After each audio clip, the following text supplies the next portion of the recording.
Hi there, ready for a bit more faith and salty science? Oh, holy smoke! Can someone open a window, please? Holy Smoke, exploring faith and science. Hi, I'm Faye, otherwise known as the Batty Boffin, and today we're going to be making some super saturated solutions with salt, so there's a lot of alliteration there. Just ordinary salt will do, the cheaper the better. You can also try this with things like sugar or bath salts, anything that will dissolve in water. So to make a super saturated solution, we're going to start off with some hot water in a jug. We're going to put in as much salt as we can, and then we're going to let it cool and crystallise. Come follow me down here. So we're going to make what's called a super saturated solution. Just some science words while we're here. We have the solvent, which is the water, the solute, which is the salt, and we're making a solution. So I'm just going to chuck a bunch of salt in here. A saturated solution is when you've got as much of the solute as the solution will hold. So we're going to give that a good stir. I'm using hot water here, and that's so that I can get a super saturated solution. Super saturated solution means it's got more, in this case salt in, than the water can hold, which will mean that the salt will start coming out of solution, which we want for the crystallization. So we're just stirring that there until no more salt will go in. Hot water will hold more salt than cold water, which is why we're using hot here, and then as it cools down it will become a super saturated solution. Right, I think I'm about there.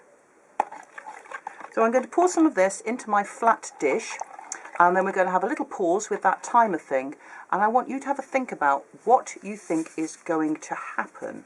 Obviously we're going to get crystals, but what shape? If you know the structure of sodium chloride, that's the chemical name for salt, sodium chloride. If you know the chemical structure of that, it may give you a clue to the shape of crystals that we might expect. So I'm just going to pour some of this into my flat dish. You will get best crystals if you leave it to evaporate as slowly as possible.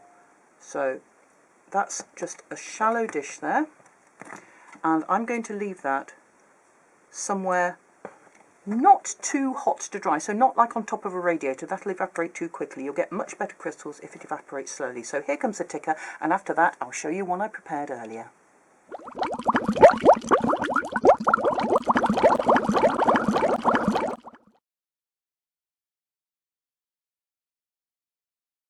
So here's one that I did last week, and as you can see, you've got some beautiful square shaped and cubic crystals in here. The very small ones are cubes, and of the larger ones we've got squares built on squares built on squares. And the reason for that is because sodium chloride, that's the name of salt on there, is built on a kind of a square lattice. If you imagine like a 3D checkerboard going black, white, black, white, black, white, and then the layer above that white, black, white, black, white, black, and so on like that.